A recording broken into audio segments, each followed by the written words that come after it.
I think that a lot of people don't read as much as we should anymore. Like books kind of aren't as big of a thing as they were. And I think the movies also, I agree, they were right at the perfect time.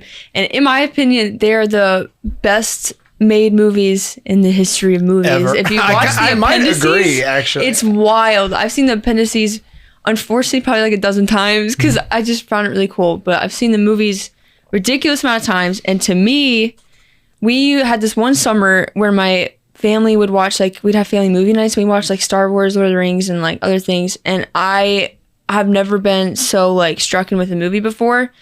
Unfortunately, at the time, my faith was like really not where it was at. Like I kind of claimed to be atheist, but I wasn't. I was just like angry with God. Yeah. And I was obsessed with movies and TV shows, and I would like binge watch stuff. I'd rewatch movies over and over again, which wasn't healthy, but I was like in middle school. And so we watched this, and I was obsessed with it. Then I go to St. John Bosco for 8th grade. I left public school. Yeah. What? I had no idea. I left public school because it was not like a good time or situation. And St. John Bosco was kind of like a safe haven for me. And I had time at home alone, and I would go, unfortunately, on like illegal movie websites and like rewatch the movies over and over again. And I have seen them so many times, but I honestly, my dad asked me once years later what it was about Lord of the Rings that enticed me so much to be so obsessed with it.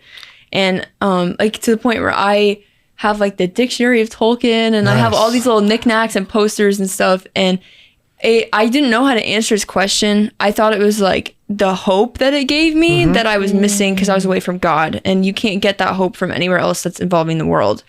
And I didn't know how to answer his question until like a year later. I'm reading this Facebook post that my mom sent me about Mabel Tolkien, his mom, and how she like played a huge part in his faith before she passed when he was young. And like who she was as a woman and a mom. And I realized then, because that was the first time it really clicked in my head how Catholic it was.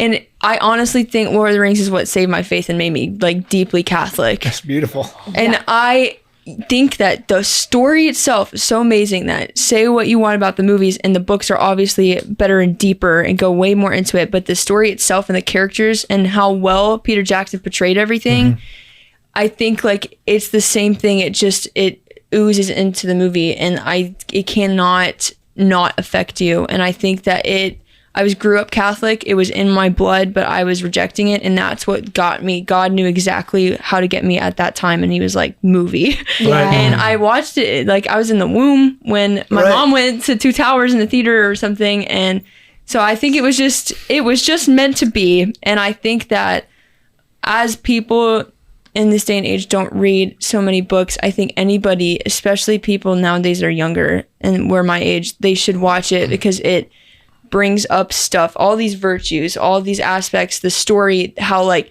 suffering can be redemptive and even like bring about the saving of the world. And simple goodness is the most good because it's the most prevalent and Christ-like, like all of that playing a part together. Like the world, especially now, how it's falling apart, like kids don't get that. And everything is, middle schools are a mess now, and like it is really bad.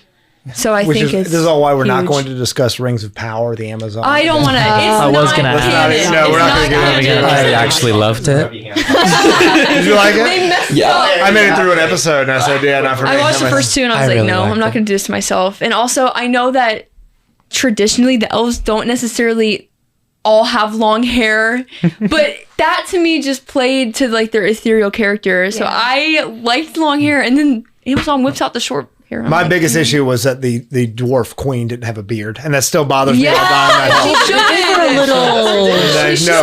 You're supposed to be dwarf dating is supposed to be like 45 minutes of figuring out if it's a girl or not, and then you move forward. Like, yeah. All right, guys. John Henry Spann here. Thank you so much for watching. If you enjoyed this, make sure you check out the full video.